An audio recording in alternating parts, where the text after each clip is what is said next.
Bonjour, ici Mélanie Raymond pour CIGM TV. La mise en valeur de propriété, mieux connue sous le nom de homestaging, est une pratique qui existe aux États-Unis depuis plusieurs années et qui est de plus en plus populaire au Québec. Mais quelle est son efficacité? Pour le savoir et avoir des trucs pour mettre en valeur une propriété, j'ai rencontré France Arcan, qui est présidente de Coup d'œil Design et professeure de homestaging au Collège de l'immobilier du Québec. France Arcan, bonjour, merci d'être avec nous aujourd'hui. Ça me fait toujours un grand plaisir. D'abord, pouvez-vous nous expliquer qu'est-ce que le homestaging?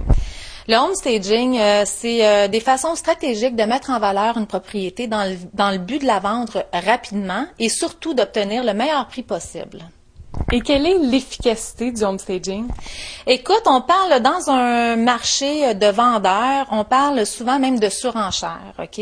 Mais dans un marché d'acheteurs, comme on va vivre là dans les prochaines années, on parle d'une rapidité de vente. Puis dans le fond, ce que ça va faire le homestaging, c'est que, tu sais, un marché d'acheteurs, ce que c'est qu'on a plusieurs propriétés sur le marché pour le nombre d'acheteurs. Donc, qu'est-ce qui va faire que ta maison va se vendre versus sa comparable? C'est vraiment dans la présentation. Puis le homestaging, c'est d'y aller avec des stratégies, avec des choses qui coûtent pas cher, comme de la peinture, par exemple, parce que les gens, on le répétera jamais assez, ils veulent des clés en main. Monsieur, madame travaille, on a des enfants, donc on veut pas réparer quand on achète une propriété. On veut l'occuper immédiatement puis recevoir nos amis à souper le soir même où on a notarié.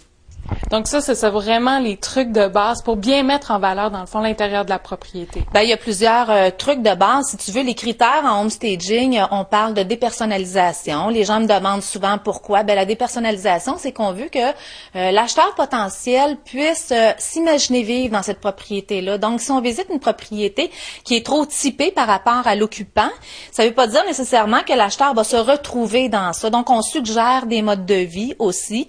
On veut que ce soit propre, bien entretenu. Ça, c'est, je te dirais, un des critères les plus importants. Pourquoi?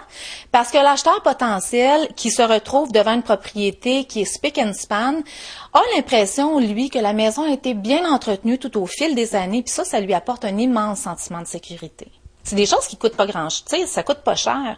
Ensuite de ça, on parle du désencombrement parce que les Québécois sont considérés comme étant des ramasseux chroniques. Même chez nous, tu sais, quand on vend pas, c'est pas grave, mais s'il faut que tu vendes ta propriété, il faut maximiser nos espaces, faut quantifier nos espaces, donc moins on en a, mieux c'est. Et vous parliez tantôt que ça coûte pas nécessairement cher, par exemple la dépersonnalisation. Quel budget on devrait prévoir pour mettre en valeur une propriété? Ben, toujours le minimum de budget. Faut se mettre un plafond dans le fond. Là. Tu sais, moi, je dis 1%.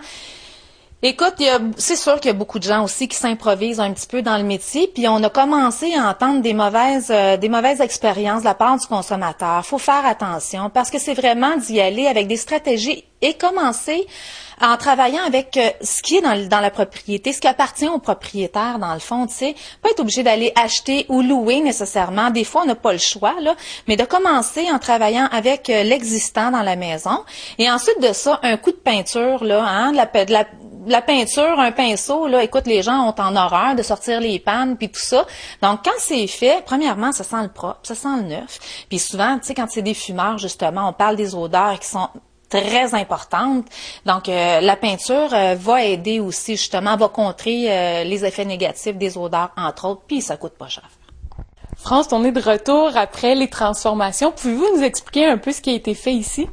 Les pièces qui ont été priorisées pour la transformation de la propriété, c'est la salle de bain, la cuisine, la descente d'escalier et naturellement le sous-sol. Et qu'est-ce qui a été fait d'abord à la salle de bain?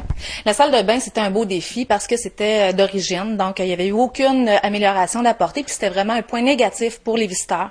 Donc on a conservé la céramique qui dérangeait finalement, mais on a voulu agencer tout ça, faire un beau décor. On a repeint les murs, on a repeint également le plafond d'un verre plus soutenu qui donne l'impression que le plafond est plus bas et de ce fait que la pièce paraît plus large. Ça, c'est des trucs. On a également retiré un des deux miroirs à la salle de bain. Je sais qu'habituellement, habituellement, on dit que c'est un bon truc pour donner l'illusion de grandeur, mais dans ce cas-ci, le miroir reflétait en double la céramique. Puis là, on retrouvait beaucoup de motifs dans la pièce. Donc, on a enlevé ça et repeint le mur blanc. Ensuite, on a ajouté des accessoires déco. J'ai fait enlever la porte coulissante de la baignoire qui donne encore une impression de grandeur à la pièce. Et on a remplacé ça par un beau rideau de douche. Et qu'est-ce qui a été fait dans la cuisine? La cuisine, c'était un beau défi aussi parce que tout avait été déjà amélioré, rénové par les propriétaires, mais il restait le plancher de céramique. Donc, c'était un plancher qui ne s'agençait pas avec les améliorations qui avaient été effectuées. Donc, ce qu'on a demandé, c'est de retirer la céramique en place et d'en installer une nouvelle qui donne l'illusion un petit peu des lattes de bois. Donc, c'est vraiment pas cher en plus de ça. On a trouvé des bons rabais, 2,50 du pied carré, c'est très bon. Et je pense que le résultat est là. Et dans la descente d'escalier? La descente d'escalier, là, ce que je voulais que ça arrive à faire, c'est que je voulais que le sous-sol soit partie intégrante, fasse partie de la maison comme telle. Donc, j'ai demandé de retirer la porte pour descendre justement au sous-sol, vers le sous-sol. On a retiré un mur au complet pour vraiment amener beaucoup plus de lumière dans la pièce ici. Et c'est ça, on parle du sous-sol maintenant. Ça a été la transformation majeure de la propriété. Premièrement, on avait un plafond suspendu qui était assez brisé un petit peu partout. Il manquait aussi quelques tuiles. Il y avait beaucoup de travaux ici. Puis dans la tête de l'acheteur, qu'est-ce que ça dit quand on arrive dans une pièce comme ça? C'est justement beaucoup de travaux et beaucoup de dépenses. Donc ça aurait pu bloquer la vente de la propriété. Donc on a repeint tous les murs. On a fait un mur accent ici d'un beau bleu. On avait un coin laveuse-sécheuse qu'on voulait quand même dissimuler, mais que ce soit joli. Donc on a fait installer des beaux panneaux décoratifs. On a répété la même chose au niveau des fenêtres parce que on avait devant la fenêtre, je sais pas si vous vous souvenez, mais il y avait le filtreur à eau, c'est une boîte qu'on pouvait pas retirer. Donc on a installé des panneaux devant cette boîte-là et finalement on va changer les luminaires, installer un très beau plafond suspendu, ça c'est vraiment de toute beauté et on a fermé aussi le coin rangement qui se trouvait sous l'escalier pour vraiment là qu'il n'y ait plus de petits raccoins à gauche et à droite. Puis pour terminer, on a donné une vocation à la pièce parce qu'on veut suggérer des modes de vie en homestaging dans toutes les... Ça, c'est des bons trucs, hein. Quand on sait pas quoi faire, on veut suggérer des modes de vie. Donc ici, comment on s'y est pris? On a décidé de créer un coin salon, un coin télé. Et de l'autre côté, étant donné que la pièce le permettait, on a créé un coin lecture. Et est-ce que le sous-sol, c'est une pièce importante à mettre en valeur?